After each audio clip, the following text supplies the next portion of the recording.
AFC North has the Ravens leading at 6-2, and the other three teams at 4-3. Right now, we are last in the division because we haven't had an AFC win. Out of the 4-3 teams, who do you think the best 4-3 team in our division? Come on now, it's got to be us. It's going to be us. Man, there's a lot of noise. A lot of noise. I do podcasts with guys that said as early as last Friday that the Steelers are going to win the division. Mm-hmm. Yeah, let them crown themselves in September and October for now. But we know that the real season has started now, and like I said before, it's going to be us. I got a guy who did our intro. Said before the season we were going to finish last in the division. Said it again last week. Yep. We're going to be last in the division. That's some of his terrible work. Now enjoy some of his good work.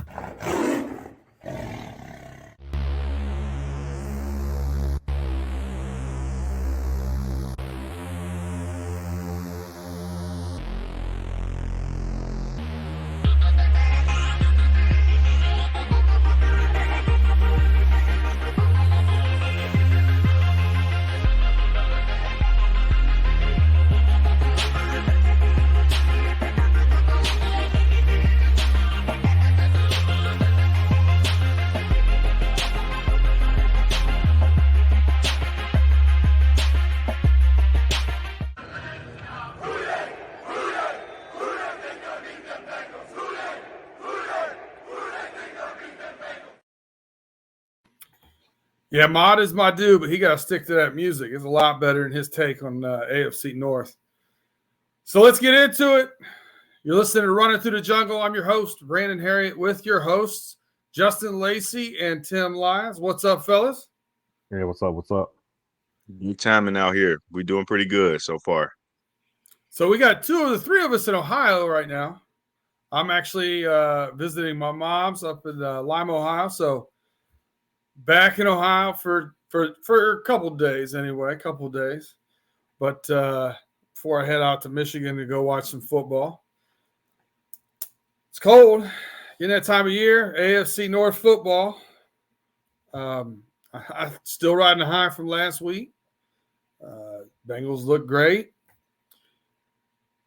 Took care of business for the 49ers, but can't sit and relish it. You got to get on to the next one, especially when you got Sunday Night Football coming to the Queen City and playing the Buffalo Bills.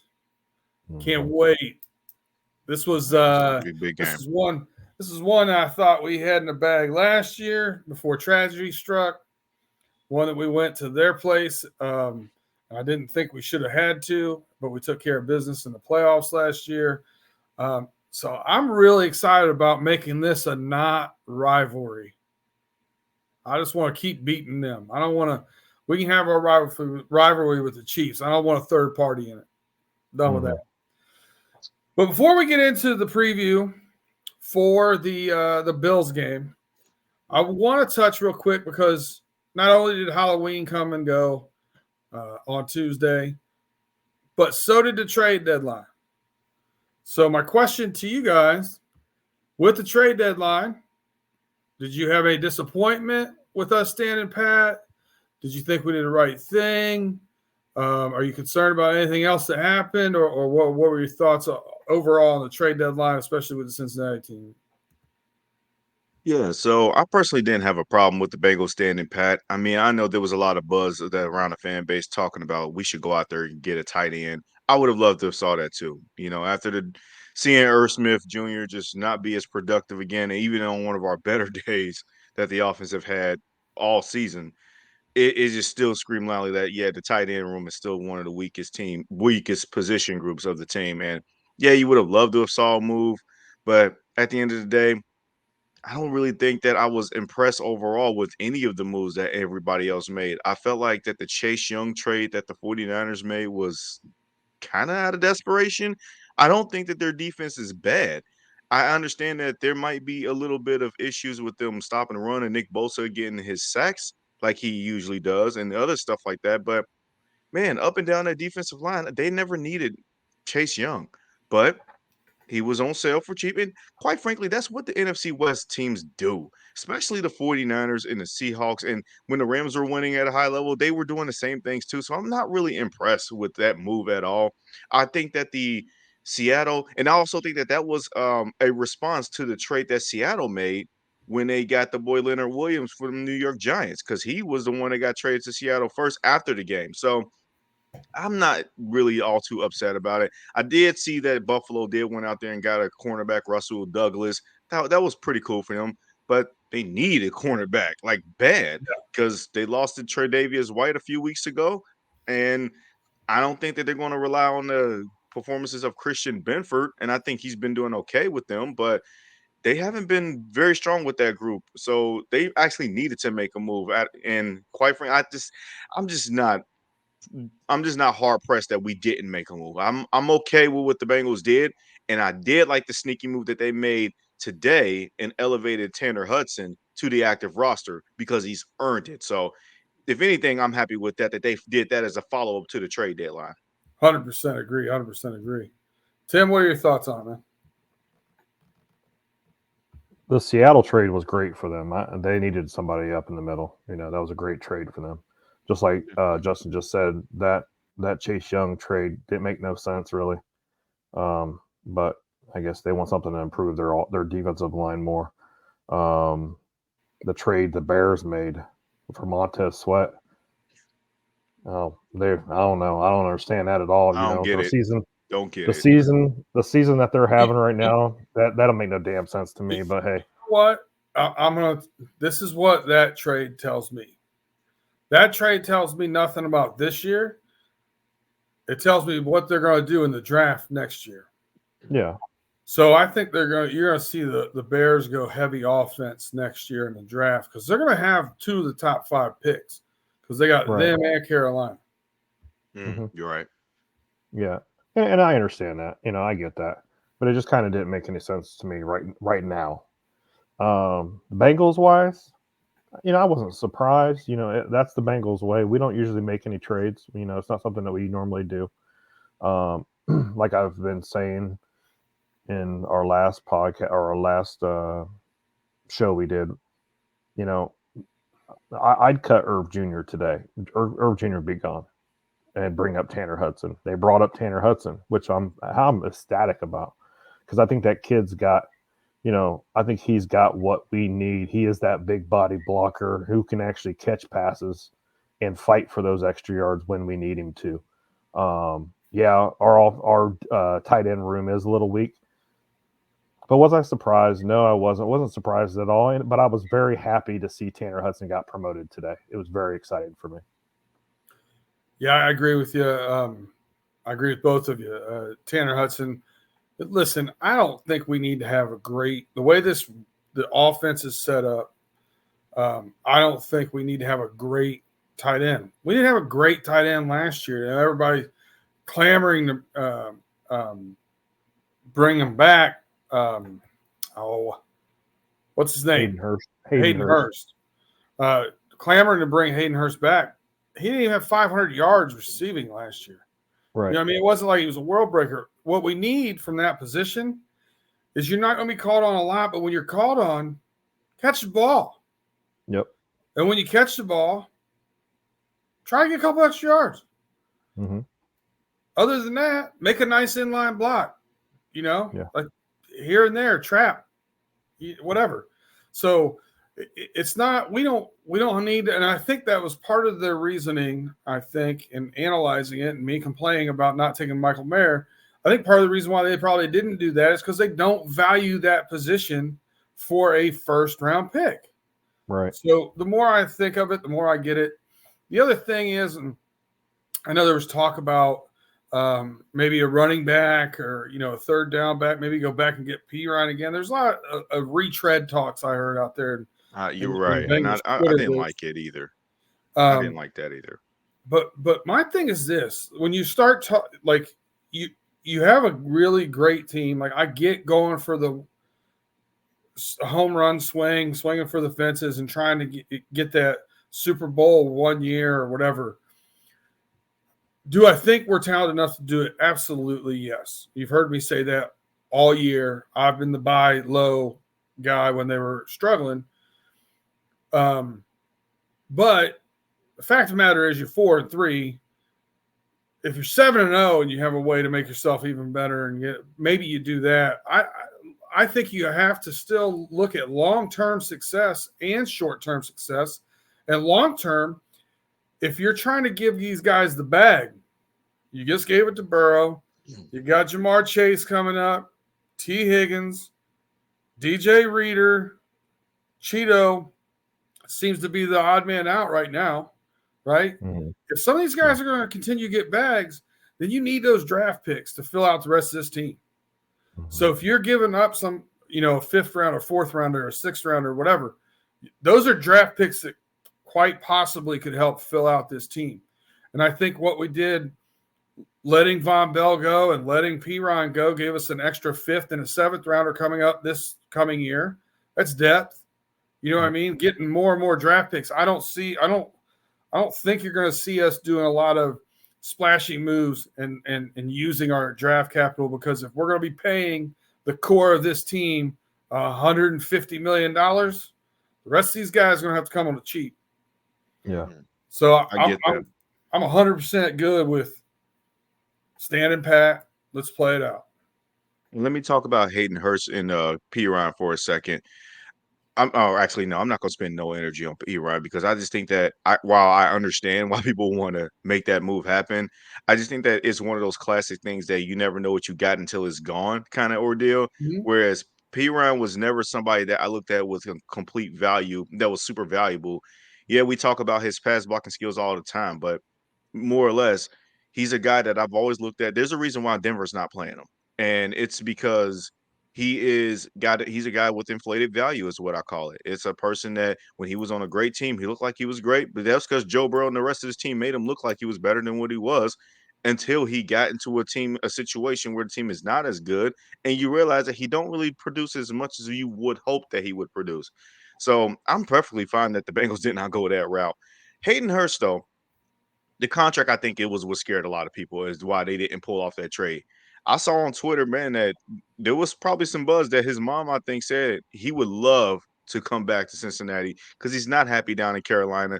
I would have thought that would have been something I would have been on board with if the Bengals were to make a move to bring him back home to Cincy, barring that maybe Carolina take over that contract, like pay a good chunk of that contract, and then we'll trade him and give him a 7th or 6th round pick. But I agree with you ultimately overall. It's like we need strong, valuable production. Hayden Hurst, he brings energy. He brings fire to the team. But I think that that's already been a thing with this group, that we really don't have to pay for somebody else to bring. We need production. That's the thing. We just need absolute production. And who knows, man, maybe this Tanner Hudson kid may actually be the best thing that happened to this tight end room, because we already saw it, what he can do early on. He's earned it, and he might be a George Kittle-like story. George Kittle was a guy, I think 149th, 46th pick overall once upon a time ago. Undersized, and look what he's doing now. And the thing is with Tanner Hudson is, you remember, he played for the Bucks. He was with the Bucks behind Gronk and or OJ Howard and Cameron Brate. He wasn't ever going to get a chance to see the field, even if they had a diamond in the rough. You got those 3 tight ends. You ain't going to see the field. I'm sorry, but it ain't going to happen. I think Tanner Hudson is going to be our answer. I just think that. You know what Tanner Hudson doesn't come with? $10 million cap hit next year. That's exactly. Yeah. So I'll take him. Yeah. All right, let's get into this preview. It's what we all want to talk about. The Buffalo Bills coming to Cincinnati, Sunday Night Football, finally back in the Natty. You, Justin, there had a great conversation about that with our boy Cut to the Chase Younts. Chase comes out with some stats, man.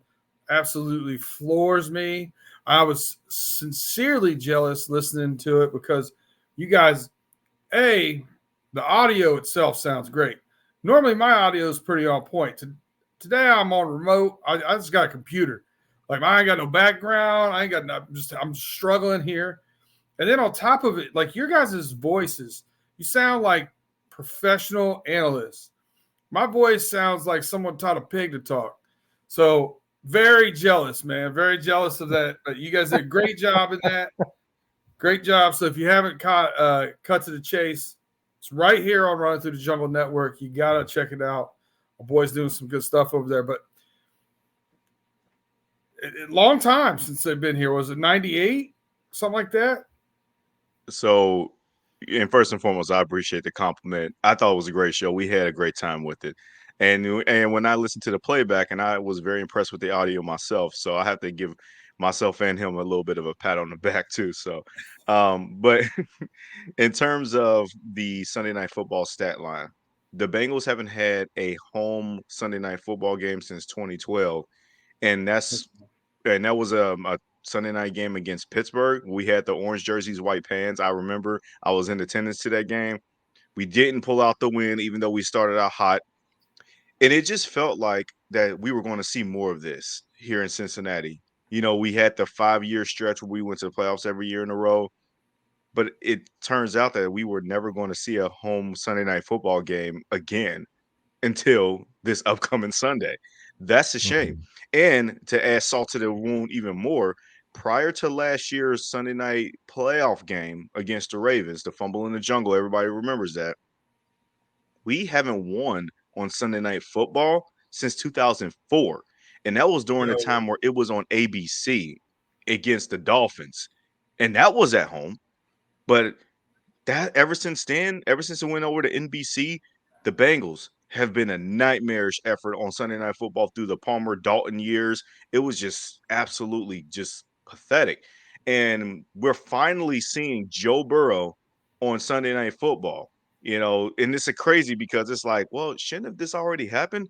Unfortunately, I don't believe it did. In 2020, his rookie year, we weren't on Sunday Night Football. Now, Monday Night Football has been a thing in Cincinnati, but it hasn't been Sunday night here in Cincinnati for a long time. And Joe Burrow, he didn't have his rookie year. We weren't on Sunday Night Football. His Super Bowl winning year, we weren't on Sunday Night Football, I don't believe, or at home or on the road. In 2022, we were, and that was against Baltimore, but that was in Baltimore. And all the other games were away games. Like we would have had a scheduled primetime road game in Pittsburgh on Sunday night, but they flexed that out and then just put it to a 4:00 game. So our Sunday Night Football game that we played in the playoffs, that ended up finally being one that we deserved. So this is the year that the network is probably like, okay, we got to get Cincinnati, you know, all this stuff. So some credit. So yeah, that's the crazy stat that we boiled over there, because it's crazy that for as great as this team has been, we haven't had any real capturable spotlight moments on Sunday Night Football because the network really couldn't protect our games, or they wouldn't want to come here. So I don't know what the reason for that was. And we got Chris Collinsworth that's calling games and stuff, and we don't know what this situation is, but that was a problem. That was always an issue. Yeah, listen.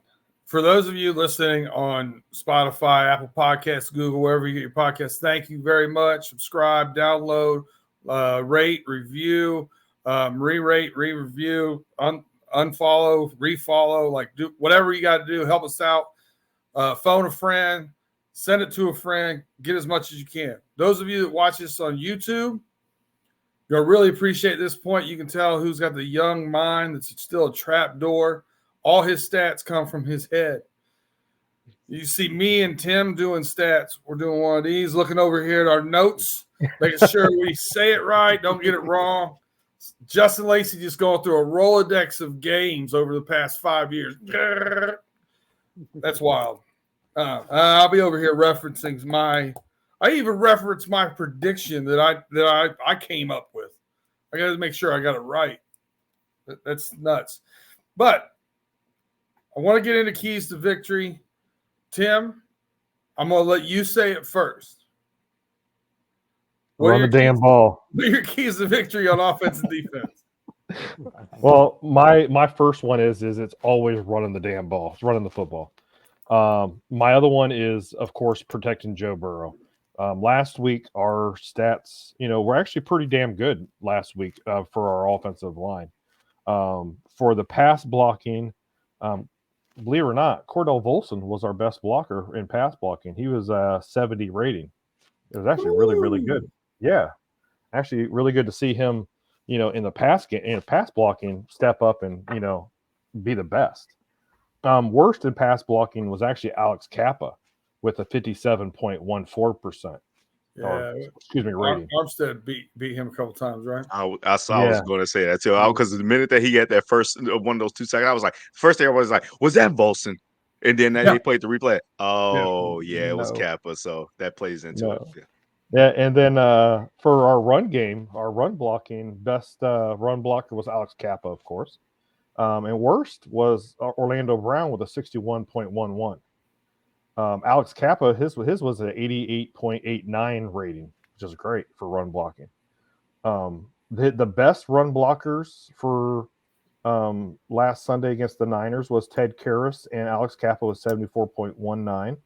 And the worst was Orlando Brown at a 67.74.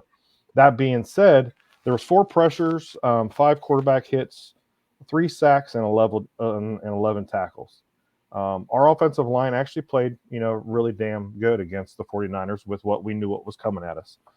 So that being said, I want us to protect Joe Burrow, continue to protect Joe Burrow, continue to have those holes open for Joe Mixon to run the ball.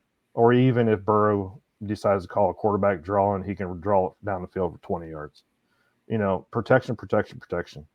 And then on the other side of the field, wrapping up the tackles. Make sure we're wrapping up these guys. Because I was watching a lot of the highlights with the Bills games. There was a lot of missed tackles against the Bills. That's what extended those plays, got them extra yards. Also, we need a quarterback spy on Josh Allen. Purdy roasted us for 50 some yards last week.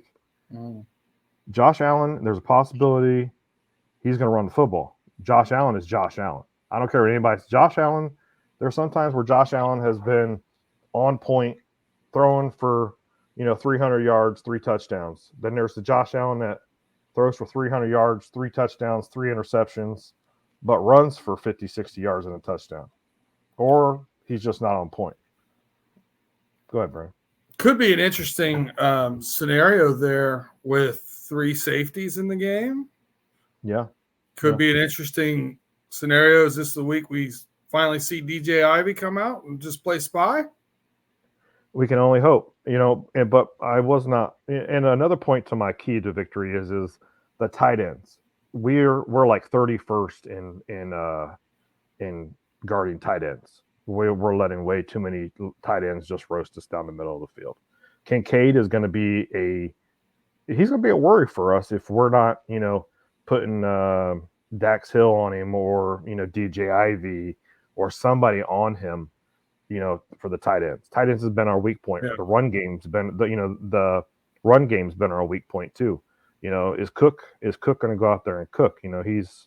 I forget what the stat was. I think last week he was like at 4.9 yards a carry or whatever the hell it was last week. He could get going too. But that's what my biggest thing is. And of course, with our cornerbacks are, I think we have like Brandon and I've said, and Justin have said before, I believe we have an upgrade in our secondary. I believe we upgraded from last year. Can we keep Diggs and Davis and who's that? Number 10 for the Bills, new kid. I can't remember what his name is. But if we can keep them at bay, I believe we can pull off a victory. New guy. We'll just call him new guy. Yeah, I know he's number 10, but I can't remember what his name is. All right, Justin, do you also have 17 keys to victory? Because I wrapped it up here with just I took a couple notes here when Tim was going through his keys to victory. And what I really took away from it was protection and wrap it up. That's Those are two things he really wants to make sure we do. Yeah. Protection and wrap it up. Got it. Mhm. All right. Thank you, Tim. Hey, I'm sorry, but that was a great way to explain Yeah. what Tim just stated. Like, come on, Yep. protection and wrapping. Protection and wrap it up. Wrap up tackles and protect Joe Burrow. Mhm. Oh Got my it. goodness. All right, so here's my keys to victory. First and foremost, let me just define the Buffalo Bills so far that I've seen this year. Okay. I know what they've been in the past. They've been one of the perennial contenders in the AFC.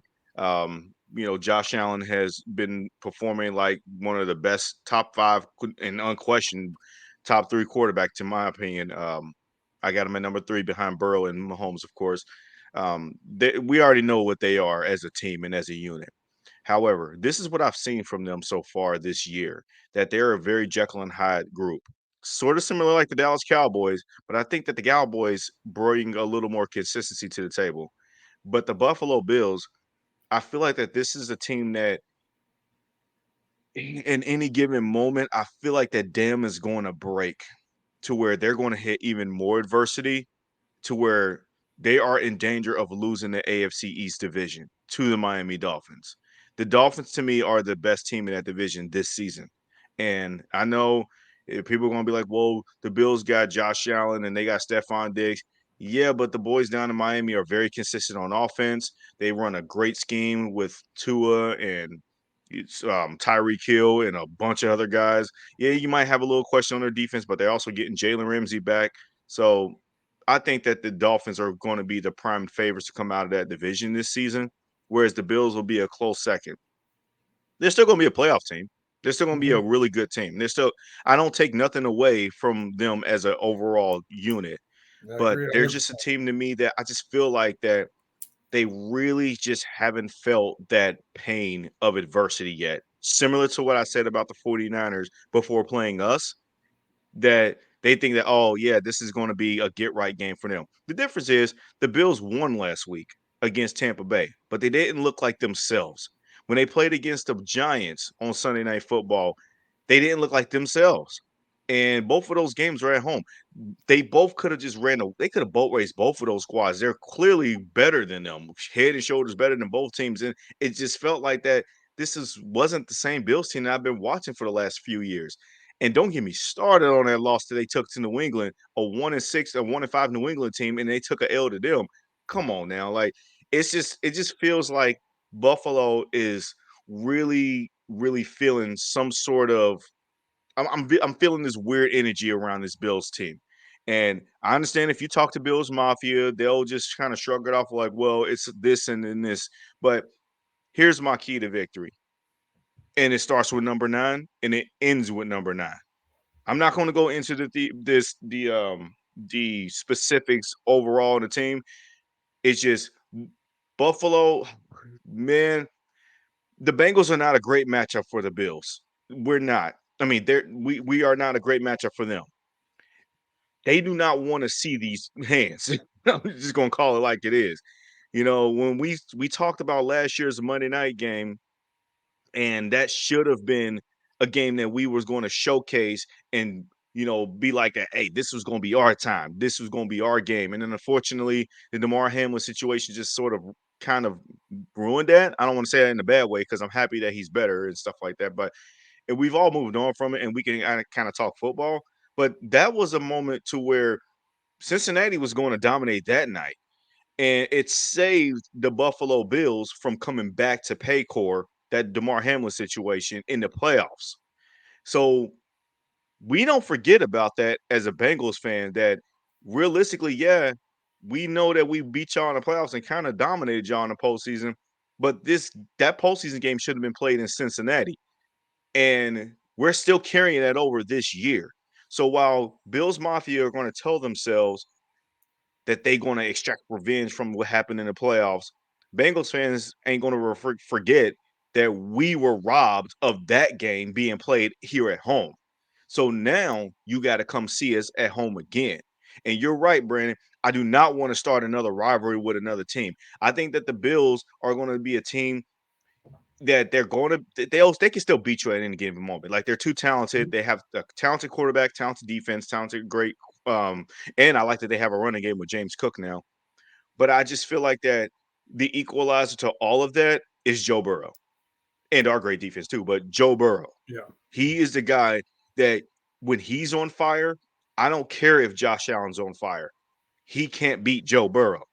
Just like when Patrick Mahomes was on fire, he can't beat Joe Burrow when he's on fire in the same game. I've already seen this. So to me, that's my number one key to victory and my only key to victory. So we had 17 keys with Tim, 1 with Justin. I got 2. So I'm in the middle.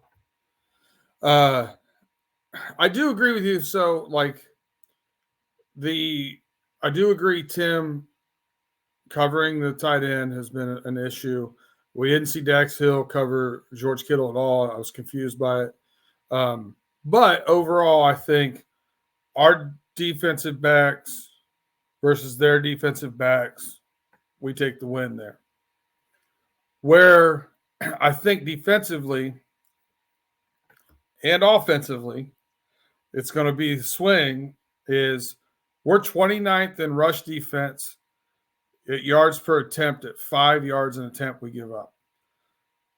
They're 30th at 5.1. Mm-hmm. So to me, whichever team can stop that run and whichever team can run the ball that will be the key to the victory to me. Now, when I say run the ball for the Bengals, I don't mean take the air out of the ball, run it 30 times. That's not the offense that we have. Run it effectively enough that now that we have a quarterback that looks a lot healthier, is now under center over 25% of the snaps against the 49ers. Now when you're under center, you're running the ball, that play action pass gets just a little bit bite up, right? And you don't have to come too far up. You don't 2 steps, and Jamar Chase and T. Higgins are by you. So that's what I think the key to the victory is: be effective in the run game and prevent their running, and that includes Josh Allen running the ball too. You got to keep him under control, surveillance, if you want to call it that. But keep those rushes under, and I think we take care of business. I do also want to point out too for Tim, I had to look it up myself too because I couldn't remember who number 10 was for Buffalo that been developing pretty good as a weapon. It's Khalil Shakir. He's the guy that has been catching a lot of those passes. And also too, Dante Hardy, number 11, he's been pretty good too.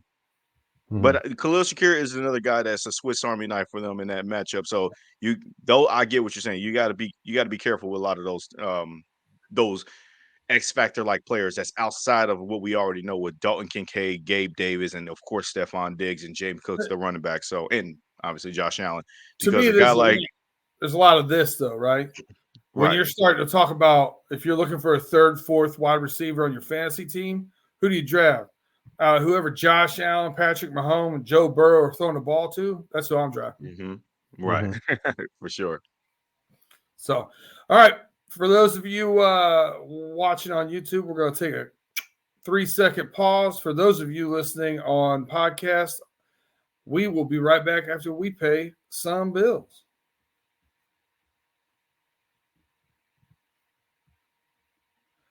All right, welcome back to Runnin Thru the Jungle.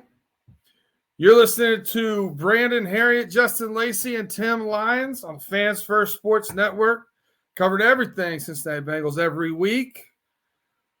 We record on Wednesday night. You will get the podcast up Thursday morning. Normally, we will get the video version up on YouTube if you're up there on YouTube, up on Wednesday night as well, as long as the internet plays nice with us. So we did our keys to victory. We did some of that. We talked about a couple other things here and there. But now I want to talk about our predictions and our game balls for this Buffalo Bills game. This is going to be a barn burner. Sunday Night Football in Cincinnati. Justin, what's your game prediction and your offensive and defensive game balls? See if you can get them right. Okay. So for those that's watching on YouTube, I just got done putting some chapstick on my lips because I'm licking my chops for this game. This is a game that I've been wanting to see since the start of the year.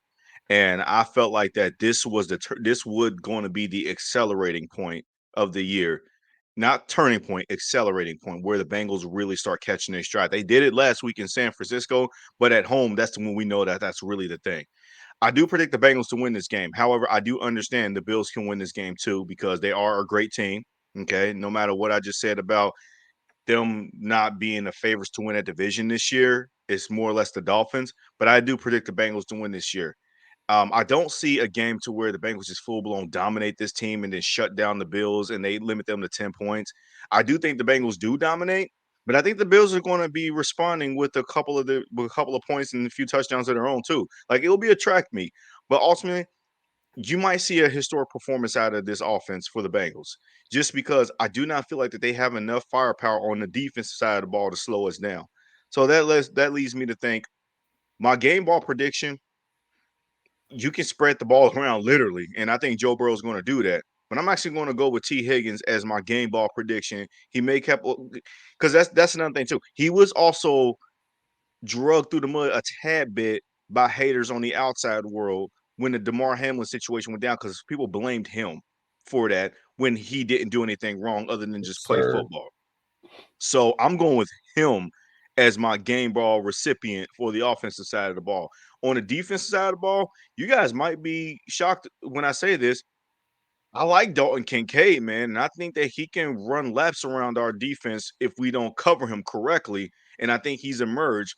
But man, I think Dax Hill is up for the challenge, and he's going to be my game ball recipient for the as prediction for the defensive side. I think that he makes an incredible play to force a turnover. I also think that he gets in there and then does like a QB spy and sack Josh Allen because he's just that uber athletic. And I think this is the perfect game to showcase that and under the bright lights to feel like that, all right, the guy that we drafted in the first round of 2022 has arrived. But that's where I'm going with. What's your score prediction? I missed it. Oh, It's sorry. shootout. I don't even think I gave it. I'm really leery about score predictions, but I'm not going to use that as a cop out of why I can't give one. So I'm going to go Bengals 41, Bills 27. I think we get 40 for the first time this year. I dig it. I dig it. I dig it. I dig it. All right, Tim. Your prediction and your offensive and defensive game ball predictions. What you got? My offensive prediction this week is going to be Jamar Chase. Jamar Chase is going to have over 100 yards, 3 touchdowns. That's all I'm going to say. Defensive wise, the right tackle for the Buffalo Bills, I believe he allowed 3 or 4 sacks over the last 1 or 2 games. I think it was last. I think it was not. No, it wasn't last game, but the week. Is it Osiris? Is his name Osiris Torrance, the rookie out of Florida? Yeah, if I'm not mistaken. Okay. Yeah, he allowed like he's allowed like 3 or 4 sacks since he's been playing. So that being said, my defensive game ball goes to Sam Hubbard, the Cincinnati kid. And then my score prediction is going to be Bengals 28, Bills 24. All right. I like it. I like it. And I like it. And what I like about it the most, we don't get to say this very often. None of us picked the same guys. All right. Yeah, I like that. I like that. Well, now we get to make it real interesting after the game ends. Yeah. If we win, of course. So my offensive game ball in an upset. I think Jamar is going to have more yards, but I think he's only going to get 1 touchdown. I think you're going to see Joe Mixon bust 100 yards for the first time this year. I'm calling Joe Mixon 115 and 2 touchdowns. I know he's questionable right now. Chest.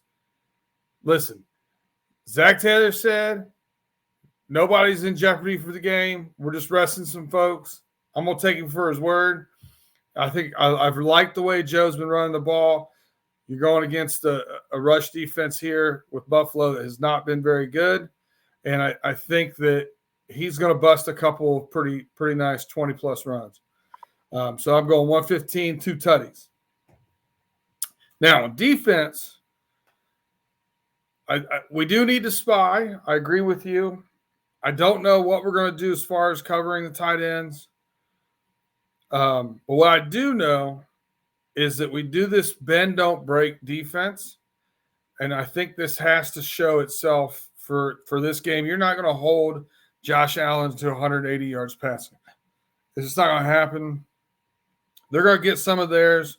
So what we need is we need, A, that spy that we've talked about, and B, we need somebody that can turn the ball over. So I'm going with Jermaine Pratt. I'm going to take him 9 tackles. I think he gets a tackle for loss, chasing down Josh Allen. I think he gets at least a pass breakup, if not interception. And I also think he forces a fumble because our boy, Josh Allen, likes to fumble the ball.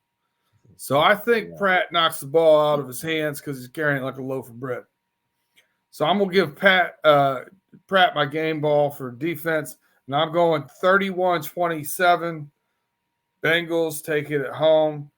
I'm going to say it's 31-21, and they get a late touchdown, go for 2, and don't get it.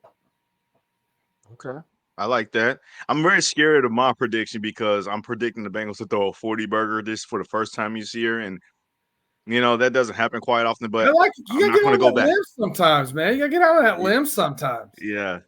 But I'm not going to shy away from it, man. I think that this team just understands what the task is at hand. And quite frankly, they're built for this. And, they don't fear nobody. And the Buffalo Bills, while I respect them, they're a great, talented team. They're really well-coached team in general. I just feel like that the Bengals are just better. They are. I agree, and I feel like we're hitting our stride right now too. I'm going to give a little glimpse here. Tim and I were talking about this backstage before we came on. If you're not listening to Pay Dirt on the Runnin Thru the Jungle channel, I highly suggest you do. It's my boy Pay Saunders from over at the Bear Claw, Chicago Bears, and he does the Homies podcast with us on Fridays. Him and I do a gambling show. It's all college, pro football focused. And we jump around like every once in a while. There'll be prop bets, and there'll be this, that, and the other. And I'm going to start digging around and stuff. And one of the things that I found, because I liked the Bengals, but I didn't like it. There's 2 bets that I really found that very interesting to me. One was the over-under on the Steelers Thursday night game for touchdowns by Kenny Pickett, who at this point, not even sure if he's going to start or not, was 1.5 touchdowns. So I want you to use this stat anytime someone says, hey, Steelers are going to win a division, or Steelers are better than us, better in division, da-da-da. Kenny Pickett has played 21 football games in the NFL. The over-under's at 1.5. Do you know how many times he'd have been over that with 2 touchdowns or more in 21 games? Once. 1. Oh, okay. You said 21 games. So I thought you were talking about this year. Like, I don't think he's thrown the 2 touchdown passes. What's this year? He did one time, and it was this year. So he's. What game was it? I'd have to go back and look. I don't remember. Baltimore. He only threw the 1. I don't even think did he throw 1? I don't know. But I got to look back and see. I got to to look back and see that too. Yeah. But I went through and looked at it. He's got in 21 games, that bet hits 20 times. So on principle alone, I'm betting that bet. The other thing I said, everybody knows the Iowa under. I put the Steelers under in there too. They're covering pretty much every week. Partially because of good defense, partially because of bad offense. It was against the other one I liked is the Bengals started the year with their over-under in total wins at 10.5. I bet the over at the beginning of the year.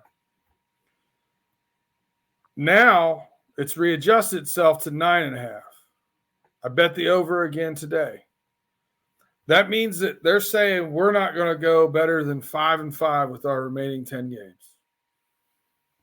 That includes the Houston Texans. That includes the Indianapolis Colts. That includes the Minnesota Vikings. Both games against the Steelers. 2 games against the Steelers. There's another dog on there, too. I can't remember who it is. It does include the Chiefs. It does include the Jaguars. And it does include the Ravens, as well as this Bills game. So there are some tough games in there. But I don't think out of those 4 tough games, we're not worse than a coin toss against any of them. I said 7-3, maybe even 8-2. That's what I expect. I like that. I like that bet. That's would be one of my favorite bets to make too. And yes, I still see the Bengals winning over 10 games at least. Yeah, I think it's easy money. All right, guys, you got anything to say on your way out? No, I'm good. Oh well, Tim, that's it. Shoot. You got nothing. All right. What you got, Justin? I thought you were going to have something for me, Tim. That's why I hold it off for a second before I go off with my firework a little bit. No, I'm good, bro. So, go ahead. Okay. I made this comment to end the show on the Cut to the Chase podcast. So if you were a loyal listener of a Run Through the Jungle network, you would have heard that statement. I'm going to make that exact same statement again today. Otherwise, only with the exception, I won't go as crazy with it. But I will re-emphasize this. If you are going to the game, please abide by the striped out section rules.